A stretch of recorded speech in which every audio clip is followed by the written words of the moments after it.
All right, now please give a warm round of applause to each organization's representative to give their opening statements. For the Young Democrats, President Sadie Gary. For the Young Americans for Liberty, President Ashley Charles.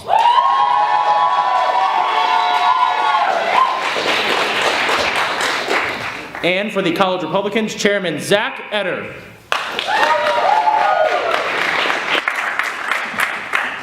As we begin this debate, I would like to remind everyone here, whether you're on stage, at the crowd, that you're representing Virginia Tech. Please be respectful to your fellow Hokies, and we would appreciate that very much. Now, without any further ado, I would like to give you all an opportunity on stage here to present your opening statements and share with us all your philosophies on the role of government. Sadie, the floor is yours. Good evening. Thank you all for coming to participate in this very special event.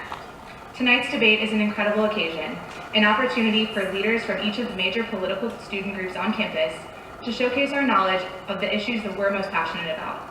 It's an exciting chance to show not only our campus, but the community at large that the impact that young people can make when we engage in the political process is enormous. Tonight, my teammates and I will present to you our views on some of the toughest issues currently facing our community.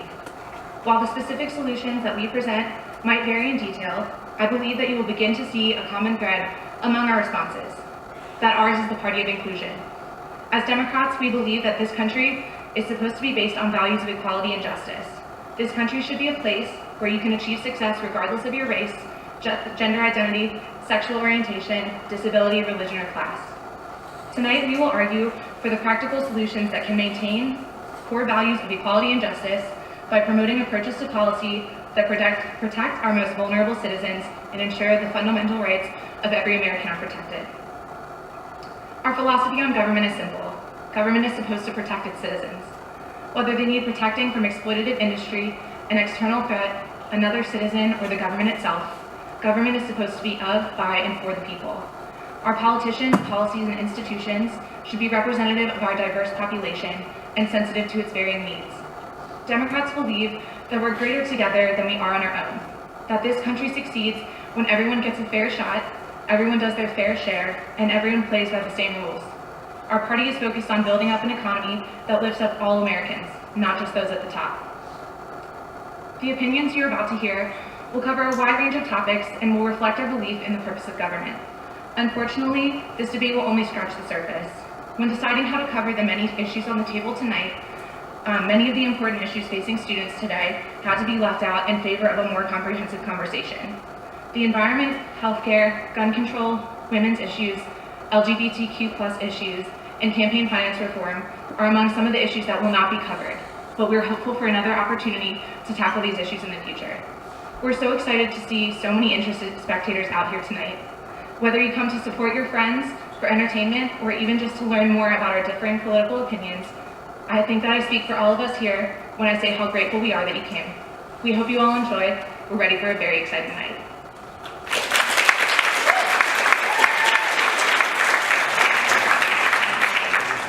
Ashley? Good evening, everyone. My name is Ashley Charles, and I'm the president of the Young Americans for Liberty. Tonight, we're going to be arguing from the libertarian perspective. I want to begin by saying that the libertarian philosophy encompasses a diverse range of opinions, but tonight we're going to be sticking to the mainstream libertarian standpoint. Author Matt Kibbe puts it this way: we all learned the basic tenets of libertarianism in kindergarten. Don't hurt people, and don't take their stuff. We believe that those basic ethical standards should not just apply to you and me, but also our government. We stand for the principles of the American Revolution: limited government, free markets, and individual liberty. We believe that government exists to protect the natural rights inherent to us as human beings. And all of our stances come from a belief that it is immoral to initiate force against peaceful individuals, for it is the exercise of power, not freedom, that requires justification. We believe that you know how to spend your own money better than government, and that government has no business telling you what decisions you can and cannot make, so long as you're not infringing upon the equal rights of others. We think that everyone should live their lives as they see fit and trade with whomever they want under terms they accepted voluntarily. We believe in equality under the law. We think that there is an important role for government in their judicial enforcement of contracts, tort law against force and fraud, and to provide security and safety in defense of these natural inherent rights. Libertarians believe that everyone should have absolute freedom to live their lives as they see fit, so long as they don't hurt people or take their stuff. Thank you.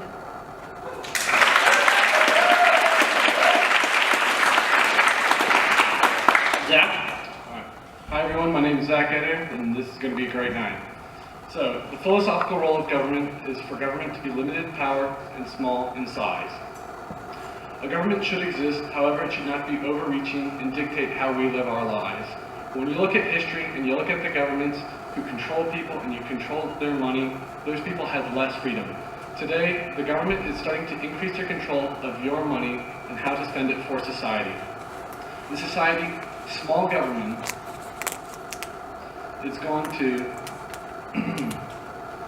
create equal opportunity, and this is obtained when small government creates laws allowing for everyone to be on an equal playing field and allows for everyone to succeed regardless of the race, religion, or gender. Small government should take a backseat and allow for businesses to compete equally, and this will increase efficiency in the product and increase efficiency for the consumer. The role of government is so that everyone can have an equal chance. When big government demands for equality, they decide who gets more and who gets less. Let me tell you, that doesn't sound equal to me. When government wants to redistribute wealth, the only result of this is that everyone becomes equally poor. The way to equality is through small government, when everyone has equal opportunity, everyone is held to the same standards, and everyone plays by the same rules. Thank you.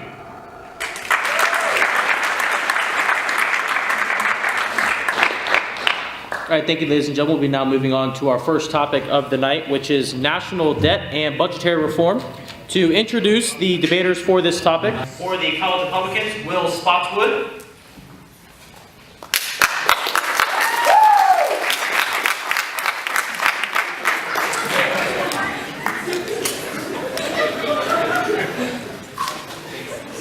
For the Libertarians, Sebastian Welford and Carlos Marinkovic.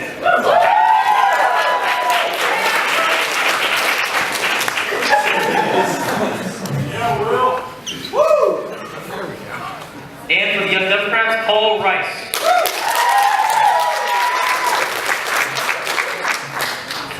Thank you, gentlemen, for joining us this evening.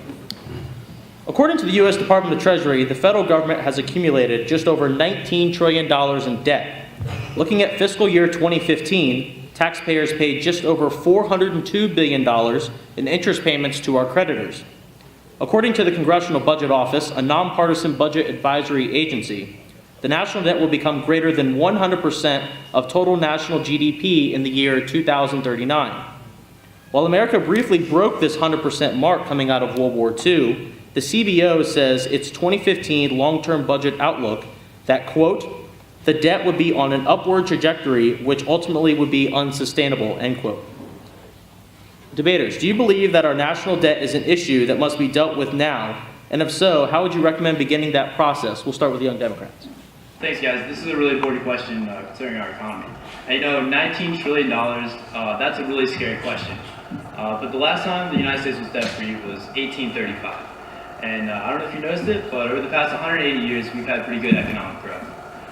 So the issue of debt itself is not an issue to our economy. The issue is how much debt we have. And right now we have a level of debt that most analysts and economists think could be doubled or tripled before it's dangerous. Now, I'm not advocating for increased borrowing. You know, the interest on our debt now costs billions of dollars every year. And so it's really important that we pay that down so we can put those billions of dollars to work for schools and our roads. But to pay down our debt, we need comprehensive budget reform. And that's why we propose. Our national debt is increasing at an unsustainable rate. We are borrowing massive sums of money to fund programs which are just not worth their cost. As we continue to borrow, we are essentially taxing future generations by asking them to shoulder the burden. If we continue spending at this rate, we'll see massive defaults on loans, increased taxes, and programs that run out of money. This could bankrupt our nation and lead to national security risks. The most egregious overspending occurs in Social Security and entitlement, Medicare and health expenses, and military spending. We need to reform and reduce the scope of these programs if we want to improve our national debt and spending concerns. Social Security should be phased into private retirement programs, which can better allow individuals to plan for their futures. It has already run out of money. People need to be allowed to save for their own retirement through safer investments. Healthcare also needs reform. Health insurance companies have corruptly established with the government a perverse system which replaces competition in a free market. Consumers are not allowed to negotiate fair prices for health services. Instead, they are fixed by health insurance groups, driving the costs up. We must also support a strong national defense, but military spending is out of control. Waging continuous, ineffective foreign wars is a gross misappropriation of funds. It risks soldiers' lives and does not effectively promote freedom across the world. It was World War II that got us into the last debt, and it's these continuous wars in the Middle East that are keeping us in our current one. We cannot hope for a better future unless we tackle budget reform. So this is a very important question. And the way that we solve it is to cut useless spending. And you're right, the debt is $19 trillion. And if it continues at the rate it is today, by 2026, we'll be $9.9 trillion more in debt than we are today. We can do this through cutting useless programs and poorly run government issues. For example, by cutting and repealing Obamacare, we can eliminate nearly $2 trillion in new spending. 2/3 of our spending today goes towards mandatory spending and a payment of interest towards that national debt. To fix this, Congress should use 4 criteria to judge each federal program and their usefulness. That would be eliminating any program that would increase opportunity or reduce favoritism. Second, if the program would better serve the American people if it were administered and financed by the private sector. Third, if the program would be better administered by state or local governments. And fourth, if the program is wasteful or duplicative. Through entitlements, Obamacare, and other useless programs, we can fix this national debt crisis without cutting other important programs such as the military. Thank you, Will. This is for you, Paul. According to the U.S. Office of Management and Budget, nearly 2/3 of the U.S. budget is allocated towards mandatory entitlement spending. The Social Security Administration's 2015 annual report noted that the nation's Social Security Trust Fund will go bankrupt in 2034. Do you believe that we need to reform Social Security and other entitlement programs? And if so, how would you recommend beginning that process? Yeah, Social Security reflects our shared belief as Americans that after decades of hard work, you deserve to retire with dignity. And that no American should face poverty just because he or she is disabled or because a loved one passed. This has been our promise to Americans for over 8 years. And by adjusting our retirement age to keep up with medical advances that have occurred over the past 80 years, as well as raising the antiquated Social Security tax cap, we can ensure that this promise still holds true for not only our generation, but our children's generation. For the Young Libertarians, former Libertarian presidential candidate Gary Johnson supported reforms to cut federal government spending by 43%. At what level do you believe that we should be decreasing or increasing government spending? And how would you phase in spending cuts to make sure that men, women, and children who depend on government-funded services and programs have a smooth transition into the future? So, thanks for the question. Social Security will obviously need to be phased out soon. There have been historically better options to plan for your retirement. However, we have run into this problem where people very close to retirement do not want to give up their Social Security benefits that they feel they have paid into. So it should be phased out, and people very close to retirement should be allowed to try to keep that which has been promised to them. However, the younger generation should not expect to receive any benefits from Social Security. And this is a good thing. Social Security was created because it was believed to be a safer investment than saving for retirement only. However, that's just not true. It's run out of money. We're bankrupting the system. There have been mutual funds, fraternal societies, private retirement institutions that were much better at handling this than the government monopoly that now exists.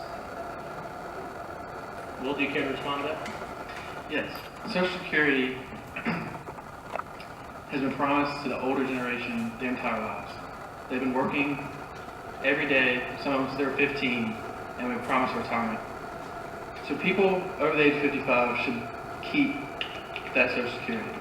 However, no matter what people may say, we cannot keep Social Security maintained like it is today.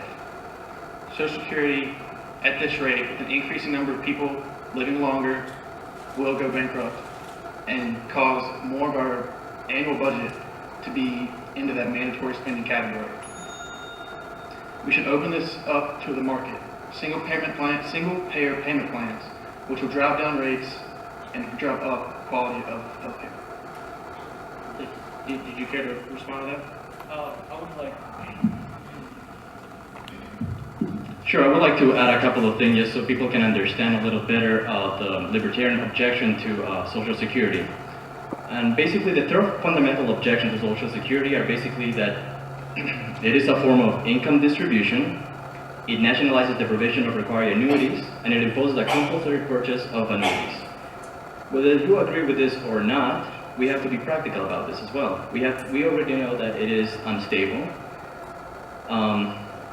We know that we're going to have, as countries become more affluent, and we see an increase in life expectancy, low birth rates. It also has a big problem with eligibility,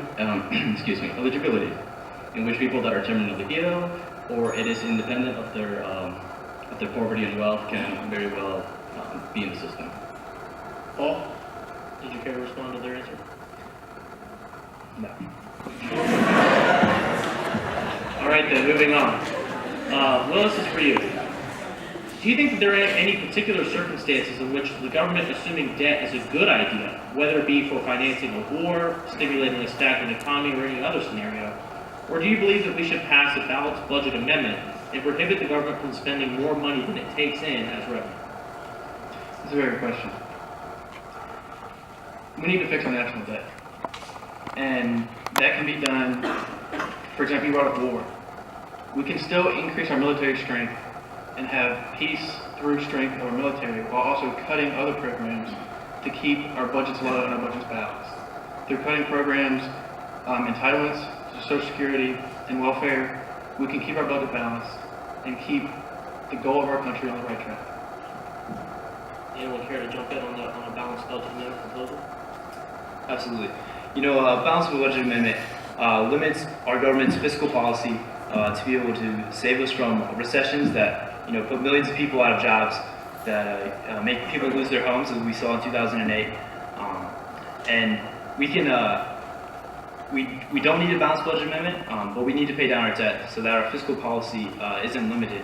As our debt does increase, our fiscal policy becomes limited, and the balanced budget would essentially be the exact same thing. So I'd like to respond. You mentioned the housing crash about 10 years ago, and that was caused initially by government spending. We created a housing bubble by which we offered subprime interest loans, causing a huge bubble that eventually burst. So I worry that your solution to these problems caused by overzealous government spending is to spend with the government. Additionally, bailout money is not an efficient way to manage and liquidate assets for failing companies. It's a form of corporate welfare, and I assume that you oppose corporate welfare as well. Lastly, the other thing that's concerning about a balanced budget amendment, while good in principle because it limits our spending, it also allows for the ability to increase taxes in order to balance that budget. So I think if we are going to pass a balanced budget amendment, there also needs to be a limit on the number of taxes we're going to increase. I'd just like to follow up on something you said right there. You mentioned that the government was directly subsidizing subsidizing subprime mortgages. Could you go into a little bit more detail about how that was happening? Yeah. So basically, the government was encouraging the purchase of houses for individuals by offering interest rates that were below market value. And by doing this, you had more people buying houses than could actually afford to pay back the loans.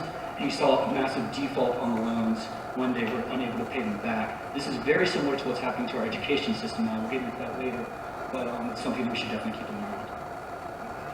Paul, do you care to respond to his initial statement about the subprime mortgages? No, I think Will deserves a chance to speak. He hasn't spoken in a moment. Will, go ahead. Well, I would agree that government spending and government overreach is what drives this national debt up through their programs, through their other reckless and useless programs that would be better served in the public sector to open up the market and let the free market take control. Can you give some specifics of what programs exactly you would want to transfer over to the free market? Yes. So earlier we talked about Social Security and having Social Security along with healthcare in general, opening up, instead of Obamacare, mandating healthcare plans, driving up rates, things of that nature. If you open it up to a free market and take away the borders and the restrictions between the states, then these insurance companies, through the free market, will drive down prices and then drive up their quality of healthcare. Paul, you can respond on his statement. Well, you mentioned the Affordable Care Act and how it's such a monstrosity, but the truth is that the Affordable Care Act has helped over 18 million people get insurance in our country. And now, college students like us can stay on our parents' health plan until we're 26. You can't be denied coverage now because you have a pre-existing condition. We've made healthcare and health insurance affordable for millions more people. And getting rid of that would essentially make them lose health coverage.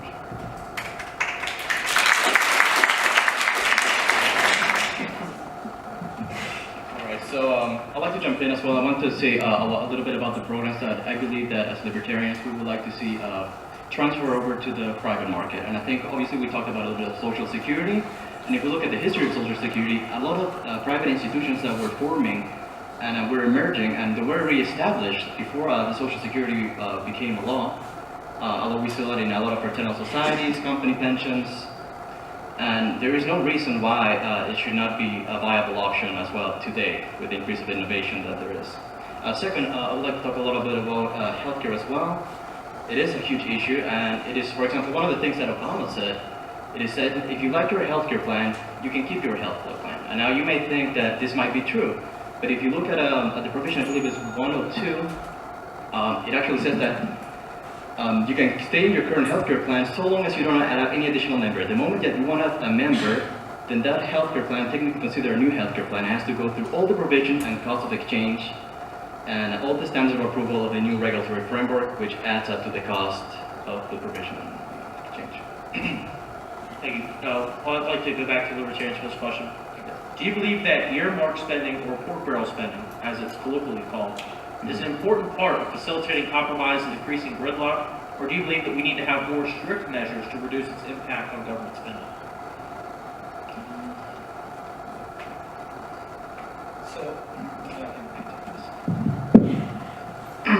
The problem with a lot of earmark spending when you're delegating it to one specific program is that you're not having people compete for the bids to those programs. You're giving just money to someone because they asked for it, because they have a lobbyist, or because they have some friends in government to carry out a program.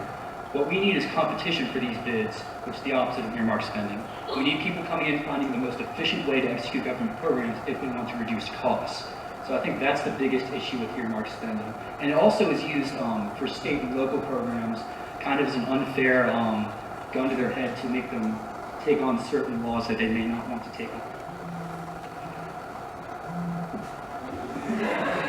Will, would you care to respond to that? I'd like to add, so pork barrel spending, you have an insane amount of add-ons to these bills that are unnecessary. You have people voting no or voting yes on a bill of legislation only because of a small amendment that slows down government and makes it ineffective. Also, an earlier question back to national debt, this pork barrel spending is mainly useless. We're spending money building bridges to nowhere, building roads that nobody can use. So if we can cut out this useless pork barrel spending, not only will it help the economy and things, but also help national debt. I'll give you a chance to respond, and we'll have to move on to the next topic. Right, we can't ban all amendments from our budgetary process. That gives us a great amount of flexibility as a budget process. We need both parties to come together on comprehensive budgetary reform. That means on taxes and on retirements. Well, sounds good. Thank you, gentlemen.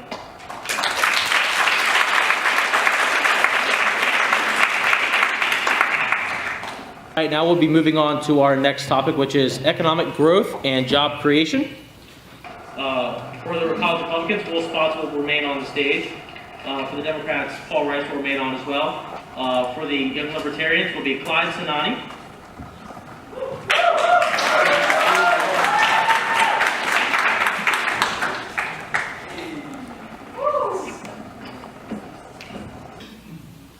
Good evening, gentlemen. Since peaking at 10% in October 2009, the Bureau of Labor Statistics now records the federal unemployment rate at 4.9% as of January. However, since peaking at 66.4% in January 2007, the labor force participation rate has continually declined to 62.7% as of January. What this means is more and more Americans are continuing to lose faith in the job market and have dropped out of the labor force. What is your assessment on the current American economy, and what role do you believe the federal government should play in job creation and economic growth? We'll start with Will. Thank you.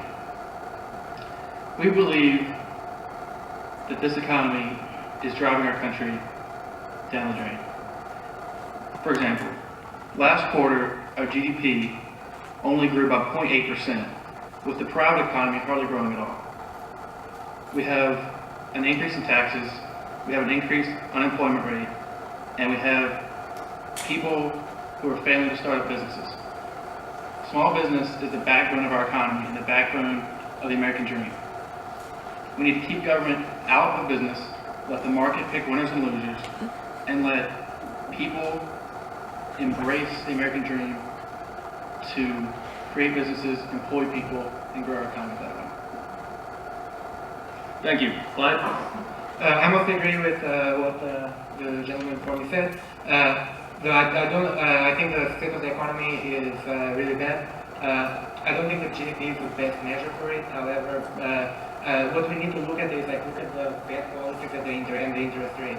So if you look at the Fed policy now, it's basically, well, now there was an interest hike, but up to this point, and still the interest is very low. What that means is basically that for the entirety of the American business to survive, it needs to borrow money at a zero interest rate. So if it cannot borrow more money than that, then if it cannot borrow money at that rate, it will fail. That's what that basically means. And I think that's the best measure for the economy. Now, regarding the role of the government, often politicians on both sides of the aisle like to take credit when the economy does well. And honestly, I don't think they deserve it at all. I think they definitely, deserve all the blame when the economy goes down the drain. But here is a simple analogy to think of it. Let's say in your apartment or your house you live with a roommate. Your roommate wants to clean the house, but you're like, oh no, I don't want to clean the house. But you say, oh no, I don't want to clean the house, and I won't let you clean the house. So now what the government is here is a roommate who is saying, I don't want to let you clean the house. But if the roommate says, oh, go ahead and clean the house, then the other roommate will clean the apartment. And that other roommate are the people, the American people and the businesses who invest, we know they will start new businesses. So basically the government can only start the growth. So in order to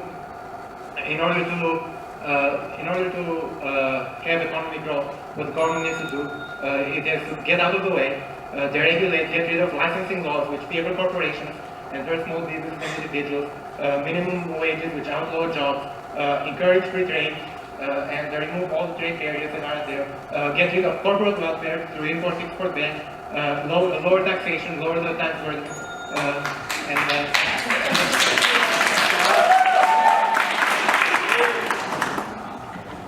You know, with the development of globalization and the digital age, we've seen millions of jobs leave our shores. It's time we start growing jobs right here in America again. And entrepreneurship is key to that growth. Never before has every American had the opportunity to start a job or start a company right from a Starbucks or sell a product from the art form halfway across the globe. We have to invest in preparing every American, especially those who have lost their jobs through corporate outsourcing, to lead the way into the 21st century.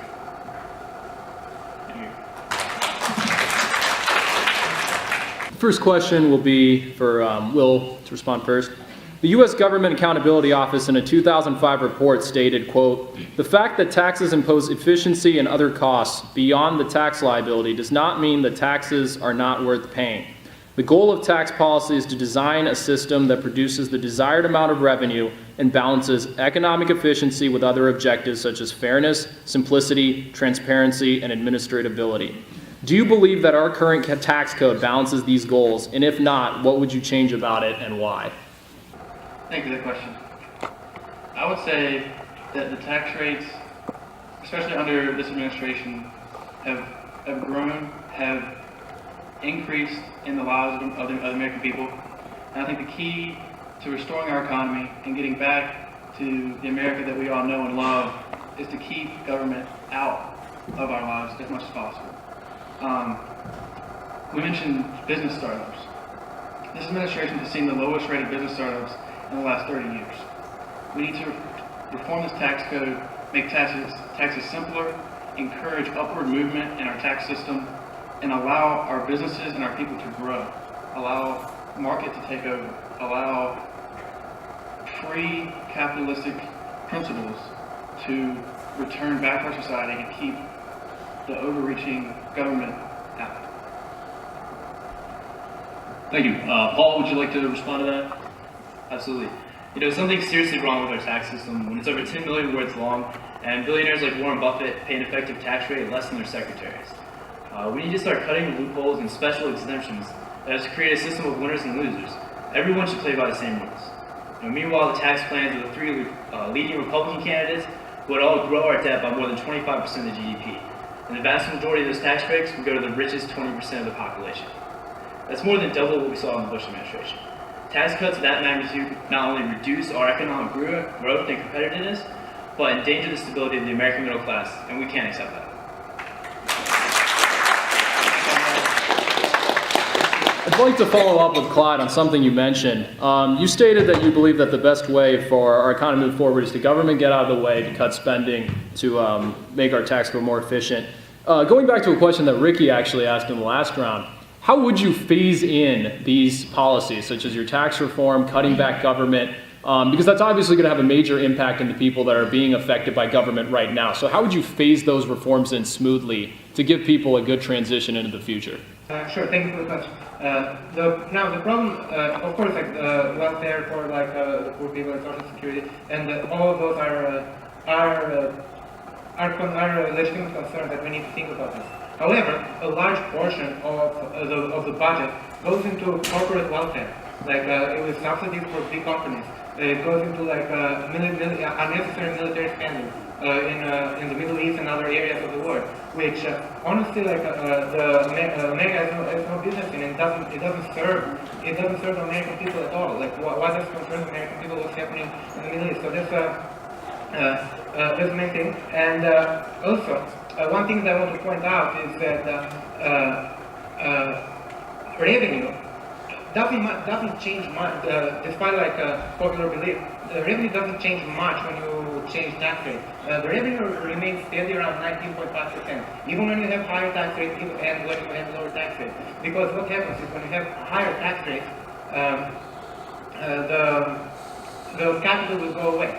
And regarding programs like Social Security and others, of course, like we need to think about phasing them out. But the choices that we have are either have all of these programs go bankrupt if we continue following these policies, and then nobody will get Social Security anyway, or start reforming. And of course, some people will have to make sacrifices. They may not.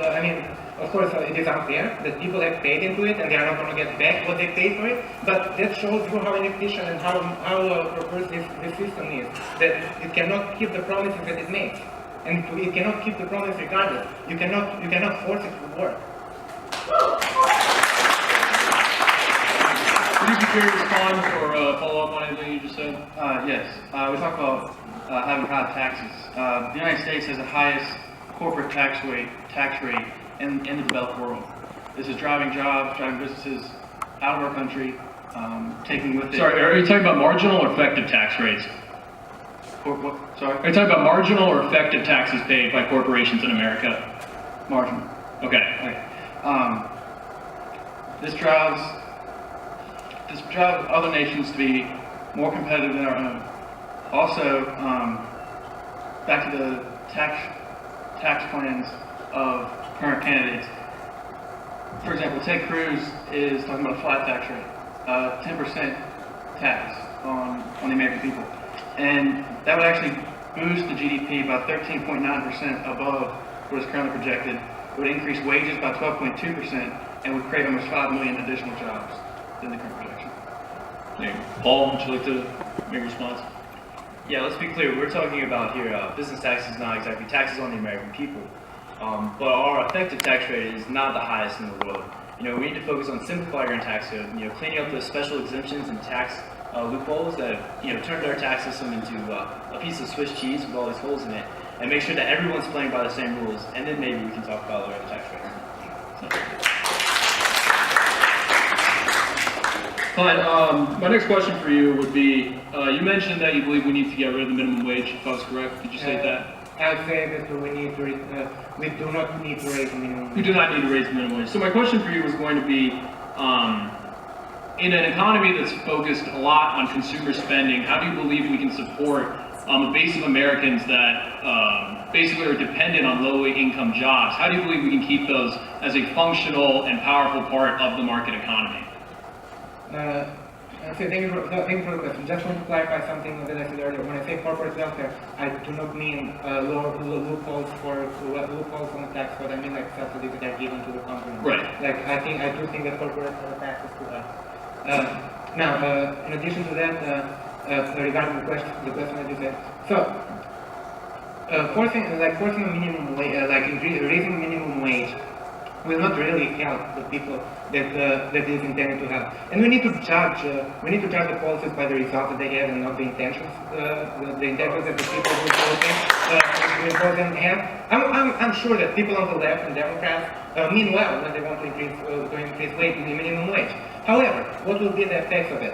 It will hurt the unskilled workers, because basically it will outlaw all the jobs that are below it. If someone cannot produce to a level of $15 per hour, he cannot get a job, because no business person will pay that amount for that. Also, you reference consumer spending, and you said that increasing the minimum wage will put more money into the hands of poor people. Just for the record, I'm not saying that raising the minimum wage will do that. I was just saying how you would go about creating a base of consumer spending. I understand. But you reference consumer spending. Yeah.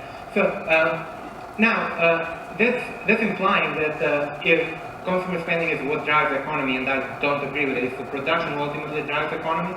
But one thing that will happen if you increase minimum wage, there will be higher prices on the businesses who have to pay for this cost imposed by the minimum wage, and the economy also will suffer, because while there may be, like in many studies you may see that there are not jobs lost if we impose minimum wage, and while that may be true, however, imposing a minimum wage will hurt the creation of future jobs. Like a business person will not fire someone that is already working for them, because they are training costs and familiarity. Like that is a valuable worker for that business. However, if you increase it, that business person will not be able, that businessman will not be able to hire someone else to replace it. And ultimately, the minimum wage will hurt small businesses, because an increase in the minimum wage will be a large percentage of the cost of the small business, and ultimately it will make corporations even bigger by outlawing because corporations can afford to pay higher wages.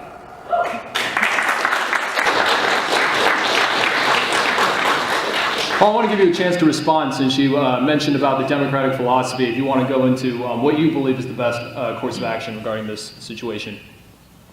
Right, American wages across the board have stagnated. Since the 1970s, we've only seen the bare minimum of growth in American wages. It's time for Americans to get a raise. And I think for the vast majority of people, that duty does fall on their employers. Henry Ford taught us that paying higher employee wages is the key to economic growth, and we shouldn't forget that. But for those companies that insist on paying the lowest wages, that force our friends and family, our neighbors, to live off of food stamps and government help, we have to say enough is enough. There's no more corporate subsidies or government subsidies to those corporate exploiters. We cannot allow corporations to continue to force our neighbors to live check to check. You got 15, 30 seconds. Yeah. I want to respond to that. So what Henry Ford did there is what we were advocating for. Let the free market and let the business people decide what is the best way to run their business. Don't force it on them. Henry Ford raised the wages voluntarily. It wasn't a government mandate. And also, when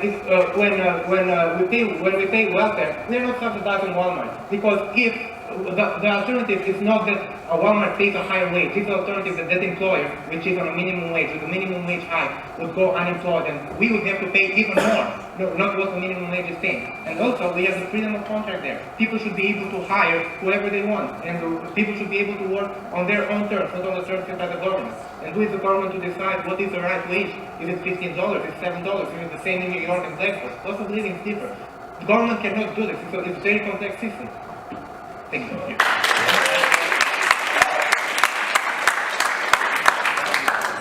So I agree. Raising the minimum wage does not reduce poverty. Inflation would increase equal, if not more, than you raise that minimum wage. It would hurt small businesses. They wouldn't be able to hire as many people.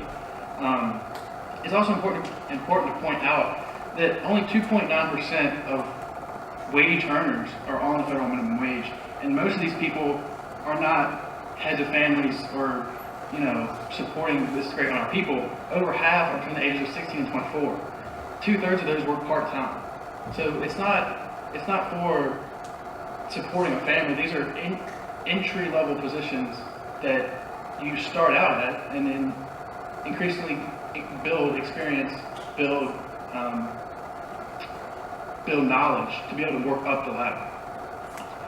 We reached the 15-minute limit from Paul. I can give you 15 seconds if you want to get a final word in. Absolutely. We should be putting people first and not businesses first. Thanks. All right, thank you, gentlemen. That'll be the end of this topic. Go for give a round of applause.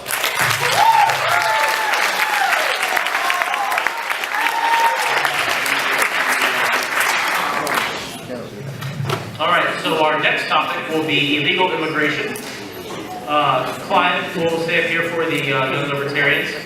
For the Young Democrats, we have Kelly Johnson and Sam Aguilar. And for the College Republicans, Zach Evans.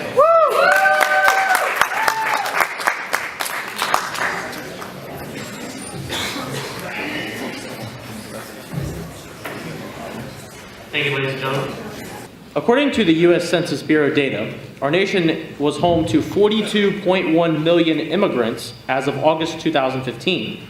They also estimate that by 2060, 18.8% of America's total population will be foreign-born immigrants. While the Census Bureau does not officially record data for our nation's illegal immigrant population, most think tanks and research studies have concluded that the current population of those who are unlawfully residing within the borders is between 10 to 12 million people. Do you believe that illegal immigration is a problem that our nation must address? And if so, how would you recommend beginning that process? Clive, we'll start with you. Of course, it's a problem because it's an issue of rule of law, and everyone needs to follow the law. However, I don't think it's as big of a problem as it is painted in the media, or as we are led to believe. Often crime rates are cited, and a lot of people reference that immigrants are bringing a lot of crime. Actually, the rate of people who are in jail among immigrants is lower compared to the native population. Also, another concern that those who oppose immigration and make it sound like a big problem is benefits that they get without paying into the system. I think this is, well, of course, there is abuse of the system, and there definitely may be illegal immigrants who are benefiting from welfare without paying taxes. Now, all of those problems may exist. However, multiple studies show that illegal immigrants, both legal and illegal, are a net benefit on the U.S. economy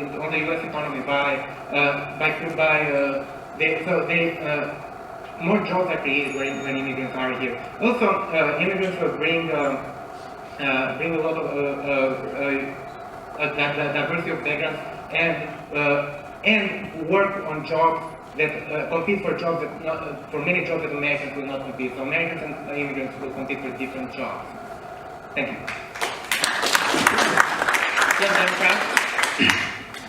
I think the topic of immigration is a complicated, multidimensional one with no simple answer, honestly. I think it boils down to our immigration process here in the United States is it's pretty broken. We haven't passed comprehensive immigration reform in 30 years. You know, we haven't adjusted, you know, for the changes at the end of the Cold War run. It has not kept up with international restructuring of politics. It has not kept up with new migration patterns that have sprung up since. It has not kept up with refugee crises. I agree with him. Immigrants are a net positive to this nation. I believe comprehensive immigration reform is in order. We've already hinted at what some of that might look like. President Barack Obama, through executive action, enacted DACA, Deferred Action for Childhood Arrivals, which even here, we can connect here to Virginia Tech. We have a highly successful Dreamer Club on campus, which I'm part of. You know, they contribute to not just this university, but this country.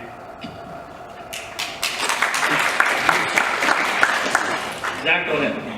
I disagree with the Young Democrats. I believe the answer is fairly simple. It is that you follow the law.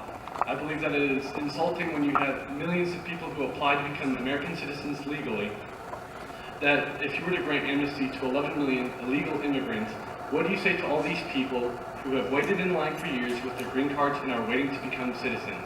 What do you say to them? There's a little saying that I think we should abide by, is that good fences make good neighbors. This applies on the same topic. Also, think of all the Americans who have died from illegal immigrants. Had the law been followed, certain people like Jamil Shaw, Grant Ronbeck, Jesse Benavides, Kate Steinle, Anna Bronson, and Diane Bronson would potentially be alive today. All right. Can we respond? Yes, go ahead.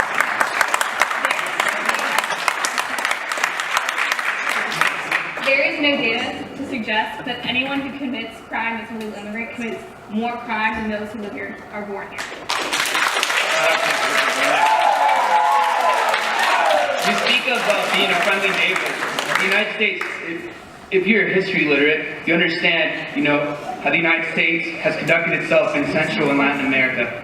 You know, I'm talking about Nicaragua, El Salvador, and Honduras, you know, which have compounded, you know, and it has resulted, you know, the recent refugee crisis the United States has faced. So again, I don't know what you're talking about here, being a friendly neighbor. It goes both ways, I think. I'd like to go back to Zach to respond. We need to apply the law equally to everyone. This is not you pick and choose, you know, who does it apply to and who it doesn't apply to. We have a law that everyone must abide by when you are here in this country.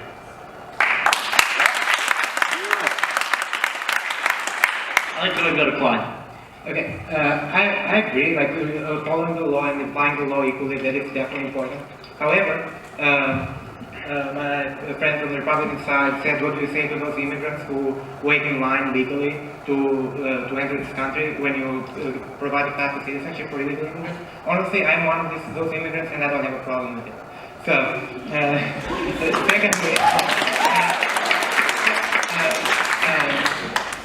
secondly, the problem with applying the law equally is that some laws are simply cannot be enforced. So the funding for immigration since 2003 for immigration enforcement has increased, and the number of undocumented immigrants has increased. Speaking of big government, that's like big government right there. Can I also respond? Zach, go ahead first, and then we'll go back to you. Okay.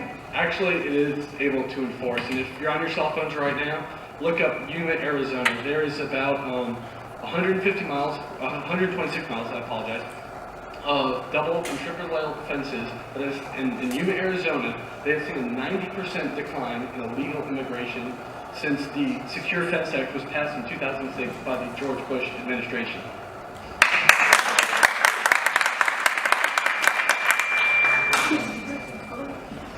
Kelly, go ahead. Okay, I would just like to, go back to what you're talking about, the legality of the issue. Yes, we should all abide by the law, but the immigration law is so complex, it is systematically set up to not help those who are low-skilled workers, who are the ones who are coming here illegally.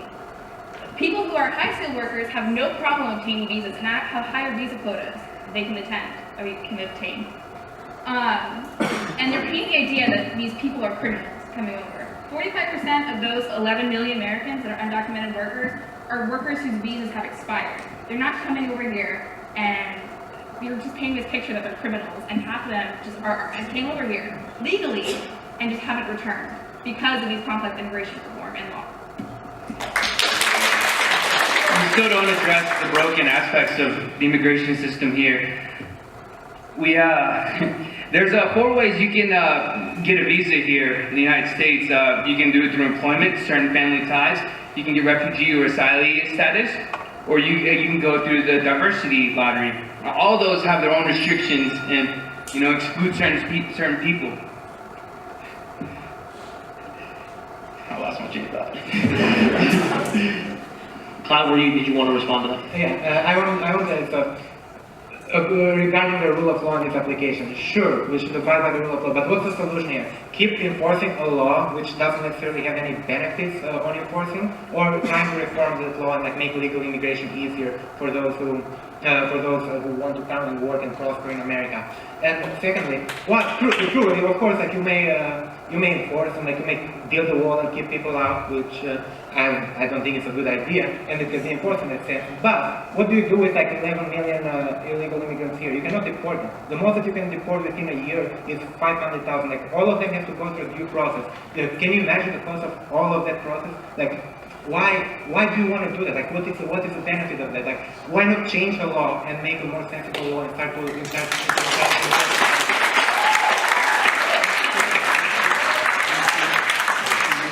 Zach, I'm going to let you respond to that, but also wanted to ask you a question that relates to this topic.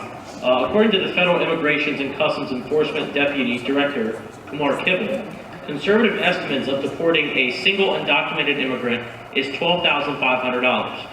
Assuming there are 11 million undocumented immigrants, the total conservative estimate of deporting all of them would be $137.5 billion. Do you believe that deporting all current legal immigrants is worth the resources it would take to do so?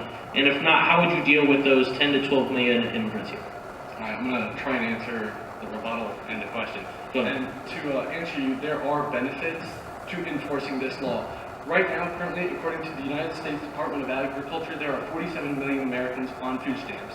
And currently, it costs state and local governments around $100 billion to house and just spending on illegal immigrants. Think of all those Americans we could help in the inner city, or just ones on food stamps, or even getting the 90 million Americans who are currently out of the labor force. If we could take that money and apply it to those programs. And then, can you repeat the question one more time? Yes, the conservative estimate of deporting the 11 to 12 million illegal immigrants in the United States is $137.5 billion. Do you believe that deporting all of these current illegal immigrants is worth the resources? And if not, how would you deal with these undocumented workers? I do believe it is worth the resources that it would cost, even though it's a big cost. We owe it to the people who have been waiting in line to get their American citizenship. We owe it to the American people who can't find jobs. People say, illegal immigrants make up around 5% of the United States labor force. And they say, oh, they do the agricultural jobs that nobody else wants to do. Well, when you have people who don't want to do those jobs, guess what? Suppliers are going to have to start paying more for those workers. And when people start seeing wages increase, Americans are going to start taking those jobs, and it will help the economy.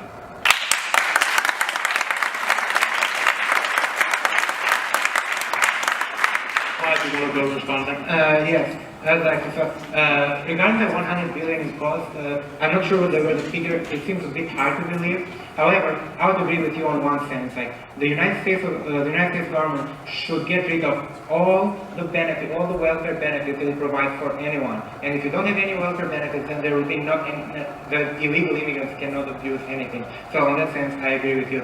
However, though, you said that if those illegal immigrants don't come in, then the farmers will have to pay more for their workers. Now, the flip side of that, though, is of course the wages of the wages for those jobs will increase, but the prices will also increase, and it will hurt the consumers. Now, here everyone speaks against special interests until they are the special interests, and nobody cares about the interests of the consumer. Here, the farmers and the people who want those jobs are a special interest in a way. So what we should look at, we should let the free market work in this issue as well. If someone is willing to work to do a job for less money, and they can provide an equal or better service, let them do it. Before we move to the next spot, I just want to follow up with you to clarify something. Did you say we should eliminate welfare for illegal immigrants or for all Americans? Well, this ultimately that is the goal, isn't it? Like we don't need to have any people on welfare. People should be working for their jobs, and yeah, ultimately that is the goal. And I think that should be everyone's goal to eliminate welfare. We shouldn't need welfare.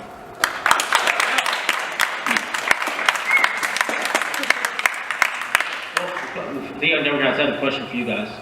For sanctuary cities to states which have helped children of illegal immigrants gain access to in-state tuition, we have seen governments enacting new policies to help those who enter our country illegally. Do you believe that these policies, which run contrary to federal legislation, undermine our federal government's legitimacy and credibility when it either chooses to enforce the laws or not enforce the laws?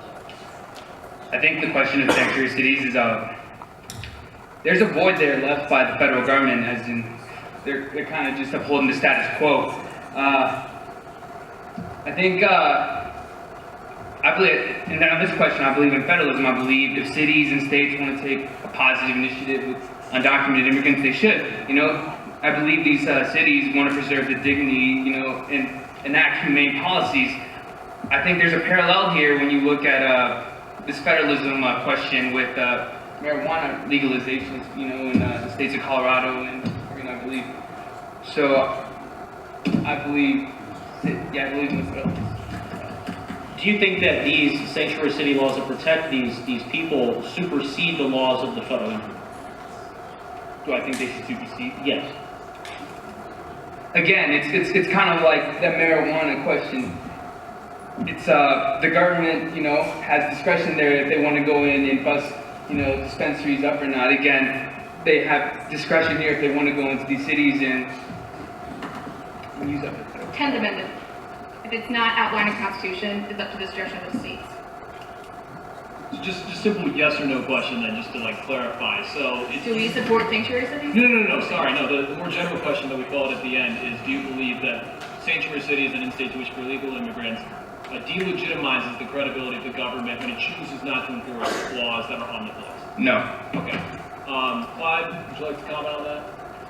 Well, on this issue, on any issue of decentralization, I always side with a smaller form of government. And this issue being that being the city, and even the speaker before me said the marijuana laws. Of course, the state should have discretion there, and the 10th Amendment of the U.S. Constitution says that unless the Constitution gives the power to the federal government, it is not the power of the federal government. So then there is a problem with the federal law there that should be changed, in my opinion. Zach, we'll go to you, and then we'll have to finish up the talk.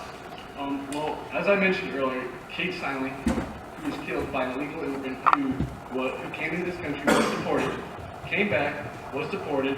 This routine happened multiple times. This is something that cannot happen. It is federal law. When a city breaks the law, when it does not follow federal law, there's something fundamentally wrong with that. All right, thank you, ladies and gentlemen.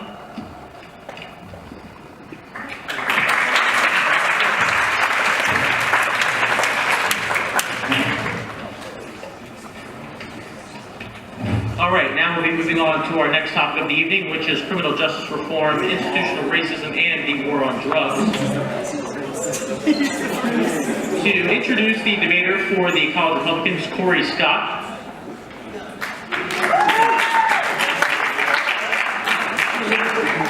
For the Young Libertarians, Joe Melton. And for the Young Democrats, Matt Long and Sadie Garrett.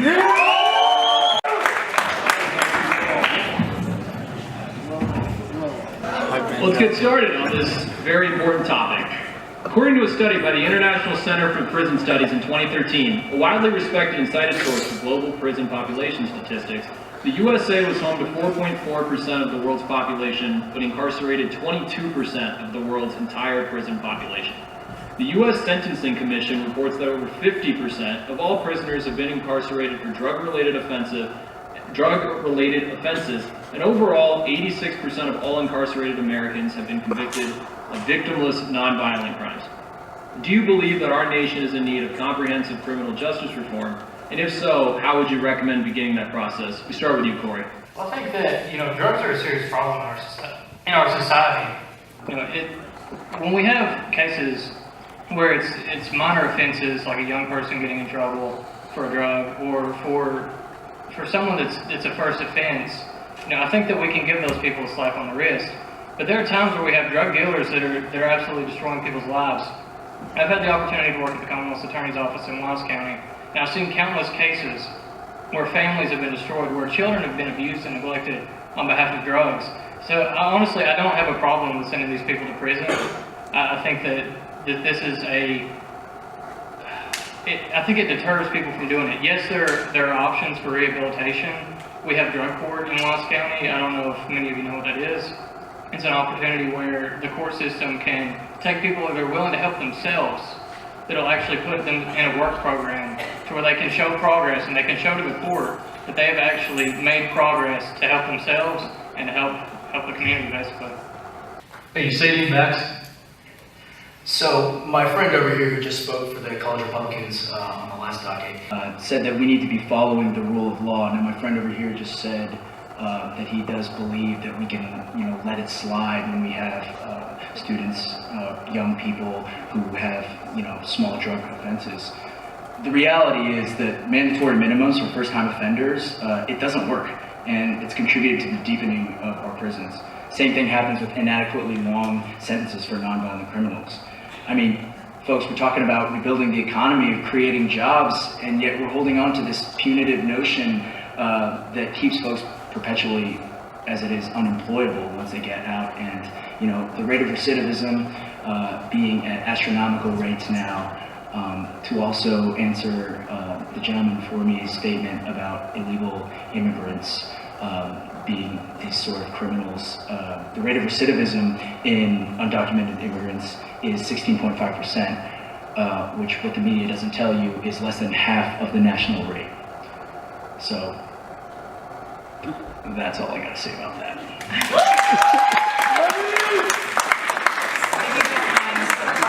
If you don't mind, I'd also like to add that when you're asking about comprehensive reform, we need to talk about and look at the system for what it is. And the system is purely punitive, whereas we really should be moving towards a prison system that is rehabilitative. When people enter the prison system, they're paying their debt to society. They have been sentenced, however unfairly or however harshly, they're then put into the prison system and are labeled a criminal for the rest of their life. They lose the right to vote. They lose opportunities for housing because landlords will discriminate against people who are convicted of a felony. So after they pay their debt to society, they're unable to re-enter as productive citizens, and that's the true problem with the prison system. It does not correct the wrongs that were, or it does not correct the problems that these criminals are facing in the first place.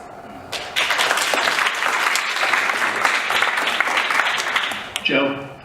Thank you. I think the short answer to your question is yes. We are in need of criminal justice reform across the board in this country, especially ending the war on drugs. Both of those things are some of the biggest issues for libertarians. For instance, fighting the drug war costs about $50 billion annually as the 2014 figures. And even with the $1.3 trillion spent since 1971, drug use and addiction rates have remained completely steady in this country. But before I get into more numbers, I want to make sure that we have an important point about the drug war and the way that we think the government should operate. We believe that the individual should have the right to make their own choices about their own body. We believe that any person should be able to do what they wish with their own body, so long as they do not hurt others or infringe on their liberties as well. In the same vein, we think that the government should not regulate morality and let each individual decide for what is best for him or her. So not only is the drug war ineffective, it also infringes on individual liberties, but it also carries with it a slew of unintended consequences. The United States, as was mentioned, has more inmates than any other country in the world by a huge margin, and many of them were there for drug crimes combined with harsh minimum sentencing laws. In 2014, there were about 1.5 million drug-related arrests in the country, about 83% were mere possession, non-violent offenses. Of all these arrests, they translate to a loss of economic and educational opportunity for people who are often nonviolent offenders. The war on drugs has also opened the floodgates for police misconduct and civil rights violations, as well as gone farther than any other policy in this country, dividing a wedge between the police and communities of color. Studies show that money invested into harm reduction and addiction therapy is far more effective at decreasing drug use, overdose, and addiction rates while costing the taxpayer far less. What it boils down to really, though, is that we shouldn't be putting people behind bars for something that is a non-violent, victimless crime.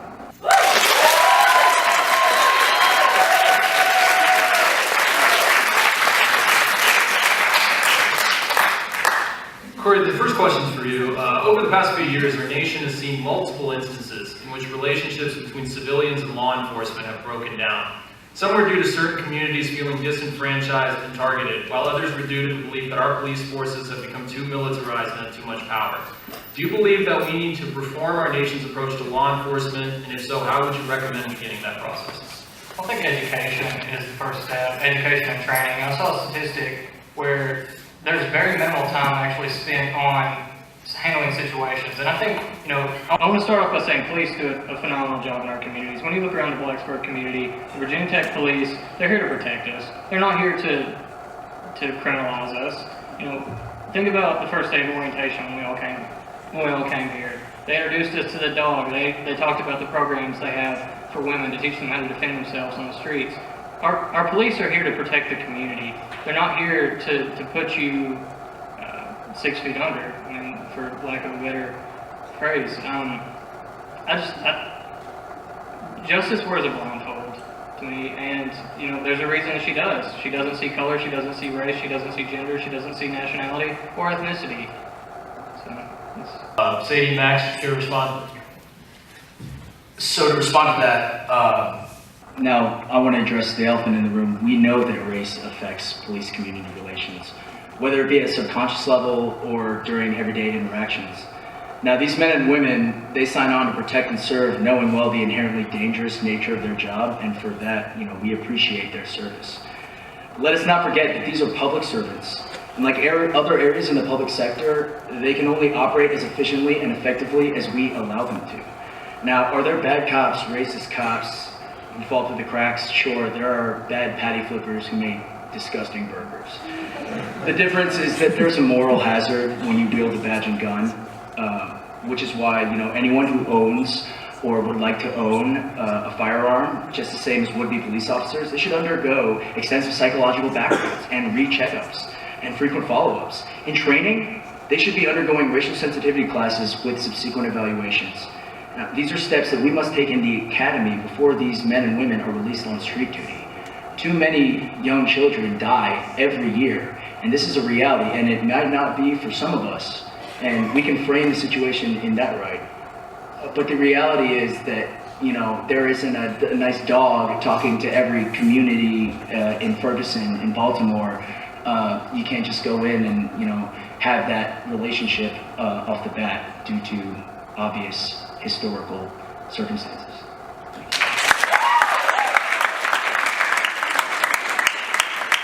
Joe, I'm going to give you a chance to jump in here.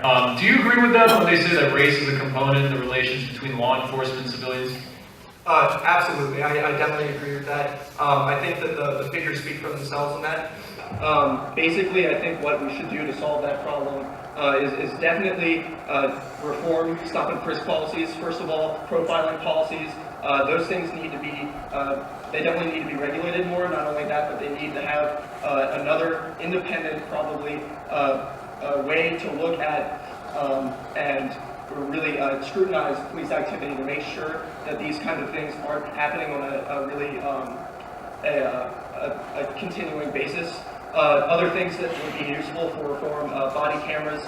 We believe that the cost for body cameras could be reduced to a point where it would be super useful for not only posterity purposes in criminal trials in which the police officer was a perpetrator of force, but also give citizens an opportunity to kind of have a record on an independent site that actually can say what really happened in any kind of interaction with the police, and I think that will go a really far way with reducing complaints against police, especially in racial instances.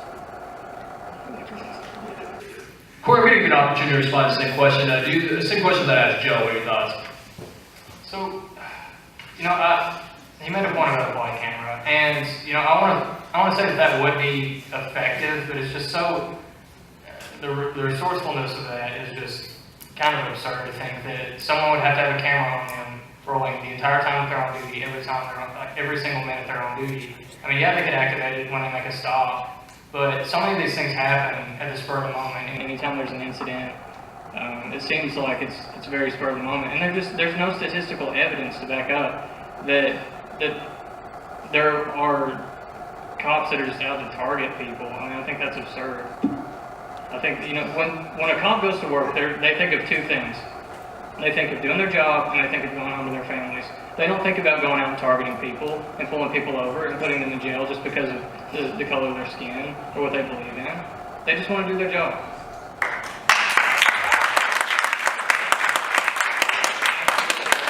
Before we make presumptions about what police officers think on a broad level, I mean, there are thousands of police officers across the country. What we should be thinking of is, what they mean when they think, I'm going to go into my job and I'm going to do my job today. What exactly does that entail? What practices were they taught? Had they internalized over years, living in their communities, or whether or not they got there 5 minutes ago? If we can accept congressionally mandated audits of restrictive housing and solitary confinement in federal prisons, why aren't we trying with local law enforcement? Why don't we have the same desire to audit our local law enforcement practices? It might not be apparent, to you that, okay, body cameras, of course, they're going to cost resources.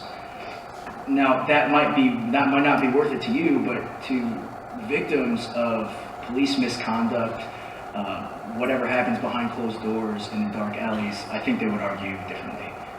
I would like to also address what your criticisms of body cameras, and I'd like to level with you on your stance here that police officers are so set on doing their jobs correctly and getting home to their families. Wouldn't you rather have body cameras to protect police officers who may be wrongly accused in these situations? I mean, it goes both ways. We're talking about protecting victims of police violence. We're also talking about protecting the police officers themselves when these situations happen. We also agree that there are two sides to every story, but we think it's important that that story is told truthfully, and body cameras are a great method to do so. And also, to segue on the discussion on the war on drugs, I do agree with my young libertarian friend here on the war on drugs, but I disagree in the right that that humans can only affect themselves and that we live in some sort of vacuum. The war on drugs has led to the militarization of police, and the resources spent on the DEA has trickled down into abuse of power there, and that's especially apparent in our American cities. Thank you. Joe, my next question is, we talked a little bit here already about just how we need to make that, some of you believe we need to make a transformation from incarceration to rehabilitation. Where do you stand on debate, and what specific policies do you think could create a criminal justice system that adequately deals with the problems that we face in that arena? Yeah, that's a fantastic question. I think that there are a lot of differing viewpoints as far as that goes in the libertarian ideology. I think most of all, I think a lot of us are really in favor of just legalizing all drugs. That will go a far way in increasing safety. Not only that, but basically the way that the police will interact with people on a day-to-day basis. Because if they're not doing stuff related to just drug crime, most of the time they're going to be doing something like protecting people, protect and serve. It seems like the drug war has done a lot to get rid of that kind of motto in police forces, and instead they're out there to kind of catch people, make quotas, put people behind bars, essentially. And I know that that's probably not, like Corey would say, that's not their main intention, but unfortunately that is the unintended consequence of what the policy is. And it may not be an individual's fault as far as police officers go, but it is the unintended policy on the aggregate, basically, all across the country, that is the outcome. So legalizing, decriminalizing drugs, I think would go a really far way to being able to just have that conversation focused on more rehabilitation. Not only that, but fighting the war on drugs on the supply side. In other words, getting rid of suppliers, people who grow, distribute drugs, just doesn't work. There's always going to be more drugs in the market. And since it's a very inelastic demand for drugs, considering every drug is like that, alcohol is like that as well. Basically, people will always want drugs, so you can't stop that. And one of the best ways you can stop the harm of drugs is to just stop the actual incarceration, the unintended consequences of the policies that are already out there, and that will go far, far away to actually helping people, individuals, people in the incarceration, the criminal justice system would be well off for that. Yeah, Corey mentioned you. So he made a point, a very good point, that there's always going to be a demand for drugs and there's always going to be a need for them. And, you know, that leads to a point that I really wanted to be able to mention tonight, is that the drugs that are available now, the marijuana that's available now is not the marijuana that was available 10 years ago. It's not the stuff that your dad was smoking in the 70s. We have pure THC extracts now. We've got the new phrase dabbing. Yeah, it's a drug. It's not a dance. And these things are dangerous. These things are very detrimental to our community. Like I said, I've seen cases where people have been murdered. We've got Suboxone now that's supposed to wean you off of other drugs, and people are abusing this drug. They're shooting it up. I was in class, I have a creative writing class here at Tech, and we had a guest lecturer come and speak to us about, she wrote a piece on her boyfriend, and it chronicled their drug abuse together. And she talked about how he now is on Suboxone, and the only way that he takes a drug that's supposed to help you is by shooting it up. That's a problem. We can give you guys one last word, 30 seconds. Sure. I'd just like to talk a little bit about addiction since we're talking about drugs at this level. Addiction is a disease, and it's something that's out of people's control. And when I hear this kind of rhetoric criminalizing addiction, it makes me think that it's kind of like criminalizing someone for having diabetes. We need to be focusing on rehabilitating people, helping them get the therapy and the recovery support that they need to kick their addiction and to become, once again, productive members of society. This is the way the system currently works, and what you're advocating for is about making them criminals and making them out to be bad people when really they are suffering from something beyond their control. Thank you. That'll be the end of this round. For our fifth topic of the evening, we'll be going to student debt and higher education reform. For the Young Democrats, Max Long will stay up here on stage. For the Young Republicans, we'll have Lauren Nickel. And for the Young Libertarians, Sebastian Welford. Also, for anyone here in the audience or on stage that's interested to know, Marco Rubio just dropped out of the presidential race.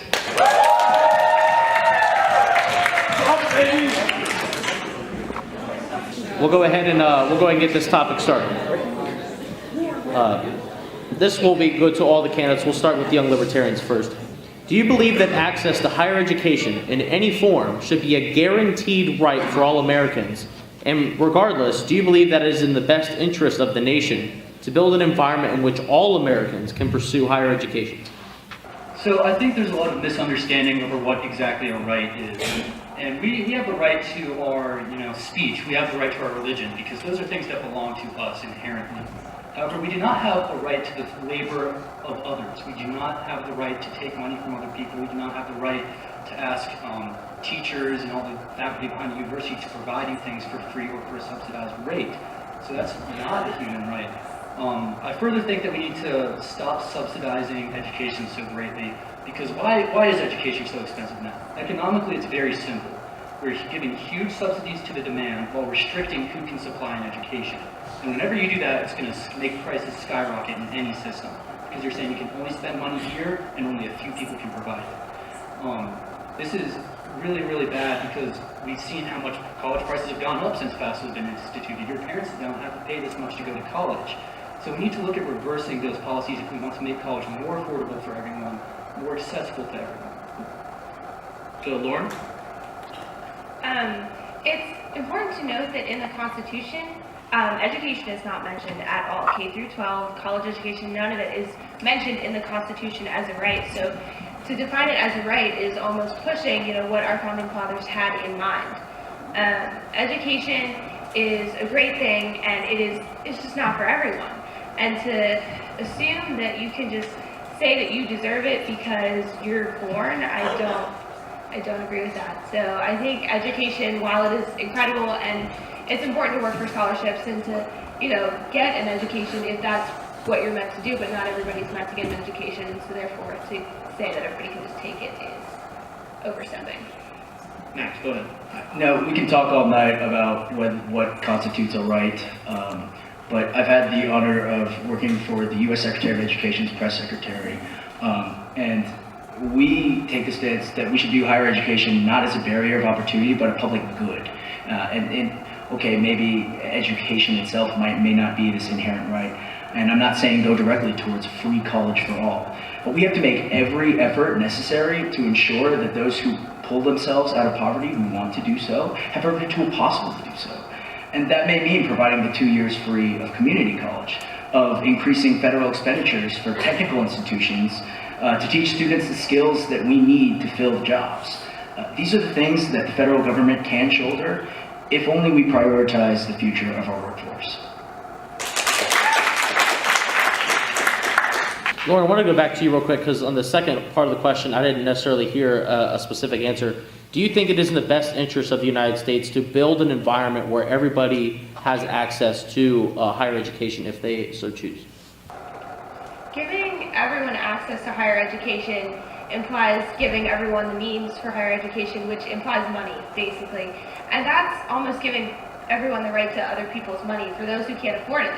So you have to be careful when you say that, because when you're giving everyone the right to something or giving everyone the opportunity to something, you're going to have to fund it. And that's where it's not your right to take someone else's money or someone else's tax dollars to allocate them towards yourself. So I think there's a misconception that education is the only good you can do, or you said we want to treat it as a public good, but lots of other things are public goods. If you go out of high school and you start a business, that's a public good. If you get workforce experience, that's a public good. I would argue that I've learned more out of school than I have in it in my entire life. So I think it's when you want to take money from one area and put it into another, where you're giving someone hundreds of thousands of dollars to get an education as opposed to start up a business, that kind of thing. I don't think that's an optimal way to run this country at all. We can be more productive, create more good, if a free market is allowed to determine those systems. Now, I think you're misconstruing my words. When I say public good, I mean as a service that the federal government can provide to you. The things that you listed in ways that we can create public good, this doesn't just happen, you don't just pull jobs out of a tree. You need the education, the baseline, to make your life better. And, we can talk about the affordability of college, but the reality is that the average price of a four-year institution has risen 13% since 2010, and that has not been consistent with what our parents make and what the American family's income rates are. They just haven't, and even if tuition's steadied now, it wouldn't be enough. We're waiting right now, and we want to turn back policies, but we need to deal with student debt as it is now. The students who are dealing with this as their everyday reality. And in that way, education is a public good, and we need to be advancing that every day. Ashley, do you want to go ahead and respond to that?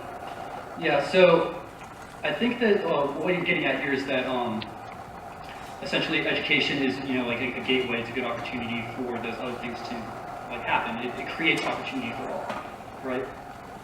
Education creates opportunity. I would argue that Henry Ford creating the Model T created a lot of opportunity for all. It allowed everyone to have very cheap cars. Other things can provide these kind of opportunities besides education. And when you subsidize one, it causes prices in that area to go up. You said it yourself. I mean, the prices have skyrocketed for the tuition costs, and that is because we're subsidizing it so greatly and restricting who's allowed to provide education. There are plenty of corporate sponsors who want to team up with universities to help provide unique educational experiences that can better our students. However, they're inhibited from doing so because of the hurdles they have to clear in order to do that. I think there are a lot better ways to solve education by throwing more money at it, and I think it would be cheaper, more accessible to all if we start reducing, these subsidies. Now, you mentioned the age of Henry Ford. Now, that was in a different time in this country when jobs were proliferating in the motor economy. We live in an information technology now, and jobs are opening up in, we have openings in, cybersecurity, in computer coding. These are areas where our children need to be, starting to learn at an early age and have that continue on into a college education. Where did Bill Gates earn his degree? Okay. This still applies today. There are plenty of people who are able to get a great education outside of, this subsidized education system, there's good to be had in the world still without forcing people to give money for one specific endeavor. Right, and Bill Gates is an anomaly in the business world. And we need to make sure that those who have Bill Gates brilliance have that opportunity. If they want to go to MIT, they want to go to school, they need to be able to go there. Not everybody's Bill Gates, but they're out there, and some of them never make it. All right, I'd like to go ahead and direct a question to Lauren. According to the State Council of Higher Education for Virginia, the cost to attend a 4-year public university in the state has tripled over the past 15 years, and an average graduate will leave with $25,234 of debt, and that number is expected to climb. Larry Hinker, former Associate Vice President of VT University Relations, says state funding for a Virginia Tech student has dropped 54% in the past 15 years, dropping from $9,501 per student to $4,379 per student, adjusted for inflation. Do you believe that the triple increase in student debt over the past few years is a direct result of that funding decrease? I think, sorry, can you repeat the last part of the question? Do you think that the decrease in public funding is a direct, or the increase in debt that students face is a direct result of that decrease in public funding? An increase in student debt, it's partly because tuition is going up, of course. And also, we need to look more to scholarships. We need to look more to outside funding. I don't think that we need to rely on the government to be funding us. Like, it could be correlated, but I'm not saying they're directly related. I think that relying on the government to, pay for it it's not smart. And I think, sorry, well, I was going to say, do you think that the decrease in funding is a direct result to the increase in tuition costs and not necessarily student debt? I don't think so. I think the inflation is directly related.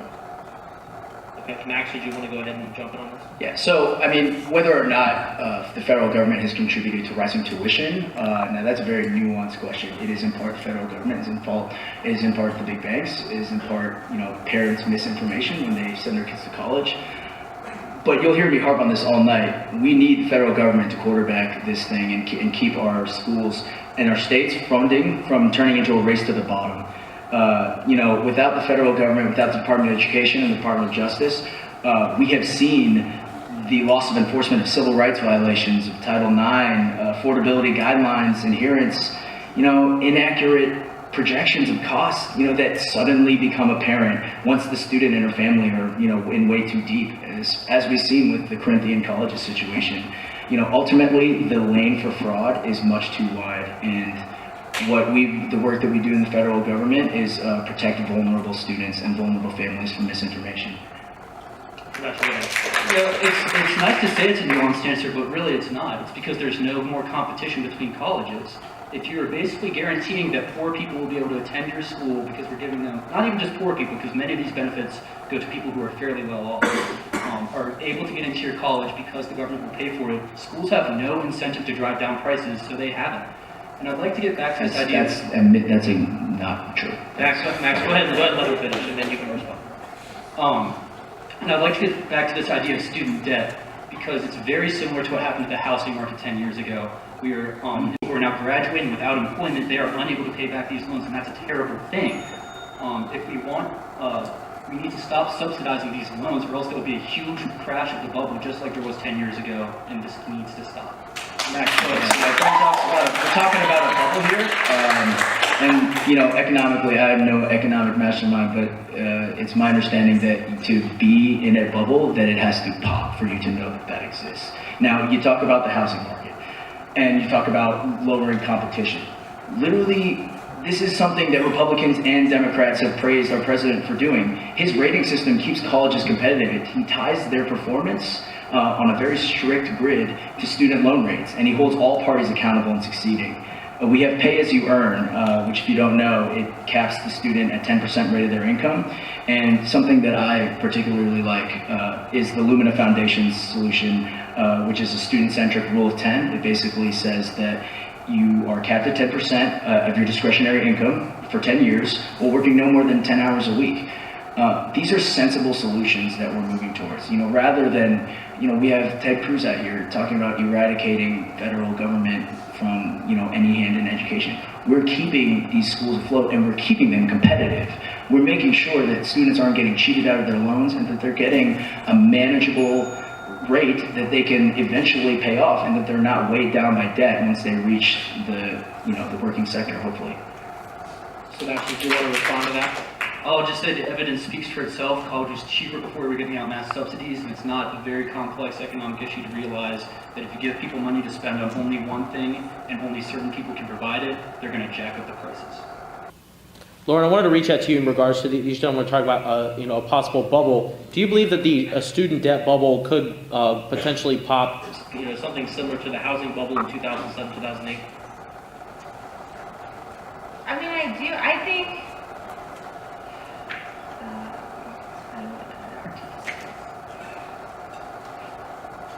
Here, I'm sorry.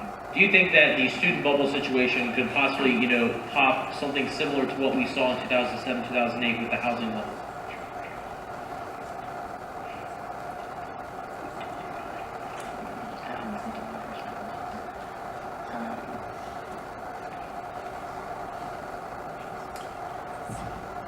I think with the housing market, when it crashed, the government had to bail it out, and I think that we're headed toward that, and the government's trying to bail it out by wanting to subsidize college and wanting to pay for it. And I think that gets in the way of free market, and that gets in the way of keeping colleges competitive. Max, would you like to respond? Yeah, sure. So the present system that we're in, it basically enables banks to make loans and impose obligations without any risk whatsoever. There's such thing as predatory loans, and this is exactly what happened. I don't know if you've all seen The Big Short. If not, you should. This is precisely, this is the problem that got us into the housing crisis over the past several years. It's an ongoing element. The same pattern that we see with large corporate bailouts. The whole too big to fail debate about this there's a moral hazard involved in talking to the student and their family who want to send their child to school, and suddenly after the first year they lose their Pell Grant, they lose their student loans. Oh shit, what are we gonna do? And then even on later, when their expenses just skyrocket in junior year, and suddenly they're looking at hundreds of thousands of dollars of debt, and it really is financially crippling for these individuals. Sebastian, I'll give you 30 seconds, then we'll have the Yeah, sure. So you mentioned the too big to fail banks, and I'd absolutely agree with you that we should not have banks that are too big to fail. However, people from both sides of the aisle have been propping them up and allowing them to get bailed out over and over and over again, which allows them to make these kind of scumbag rates the way they do. If we stop propping up big banks so much, they'll be able to offer more reasonable rates for college students, and they will see the risk there, because right now the college graduation rate is only about 60%, and that's a huge risk to take on if you're an investor. So you're going to see much smarter financial moves if you stop empowering big banks to give out such terrible loans for students. All right, thank you, debaters. All right, now to introduce our next topic, which will be foreign policy and the role of America in the world on the leadership stage. Joining us from the College of Public Affairs will be Wes Morgan.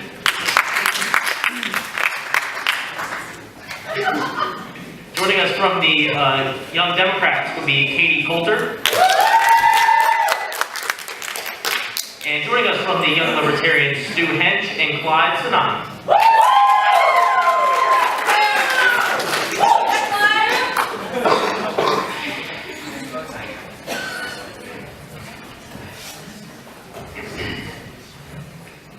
Hey everyone. The world has changed. Globalization is no longer an option to explore or a future that we envision. What happens around the world, both for good and for bad, more than ever has a powerful impact on the lives of ordinary Americans. More than ever, our national security and sovereignty are intertwined with non-military factors such as economics, technology, the environment, and others. What role do you believe America should have in the world in regards to military, domestic, and other aspects of foreign policy? And how do you believe we can balance the direct interests of our nation and American citizens with the interests of all our allies and all of humankind? We'll start with Katie. Okay. I think that's a really important question. As we've seen the modern world grow and change, there's obviously a need to reevaluate America's position in that. And I believe that smart strategic diplomacy is the first step in that we need to be entering conflict or staying out of conflict depending on how that affects us, how that affects our economy, how that affects our military, how that affects our American families. I think that is critically important that America is at the front lines of enforcing humanitarian efforts across the world. We see women and girls not getting access to education or the health care they deserve in certain countries, and I think that's critically important to advancing not only democratic ideals, but also basic humanitarian efforts. In terms of the military, I am definitely a proponent of cautionary action, that we need to be enforcing every diplomatic effort before we enter into force.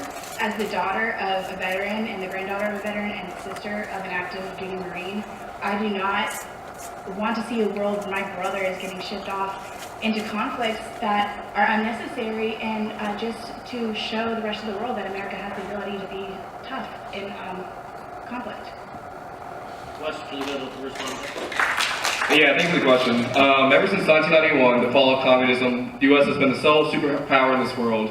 We are the nation's leader. If you don't like it, then too bad. That's the way it is. I believe that we should be a force for good. I believe that we are the leader in the global politics arena. We should provide humanitarian aid, I agree. But at the same time, we should not destroy and degrade the military that we love and that we hold so dear. Right now, we're at the most dangerous time that we've ever been. We have Russia, who's trying to encroach into Eastern Europe. We have ISIS that is spreading all over the Middle East. We have China that's making trade deals that are stabbing us in the back. And we have homegrown terrorists that are killing many people on our own soil.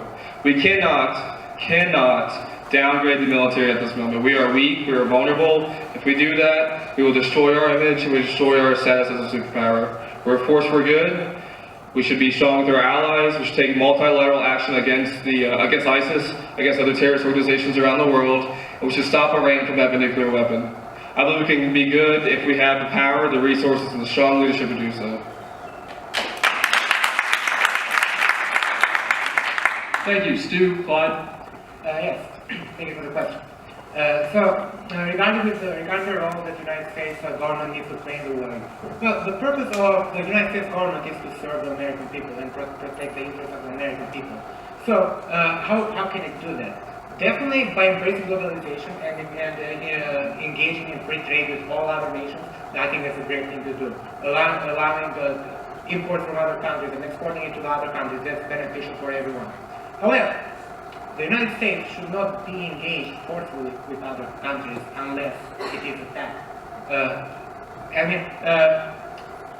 We as libertarians believe in non-interventionism very strongly. And the previous speaker spoke about protecting the military and the interests of the military and not degrading the military. Yes, let's do that. Don't send them to war to fight for other people around the world. The speaker from the Democrats said that the U.S. government needs to help women and oppressed groups in other countries to gain their rights because of oppressive governments. Sure, that is a very noble idea and a very good thing to do. However, you cannot impose by force because there are so many oppressive regimes around the world. And if you were to take that logic to its conclusion, what would happen is that the United States would have to be involved with all of these oppressive regimes, which start from North Korea, Middle East, Africa, South America, Cuba, and so forth. The United States shouldn't intervene militarily in other countries. But it should engage with other countries with trade, because when goods and services, goods and workers and people do not cross the border, you can go through. Thank you.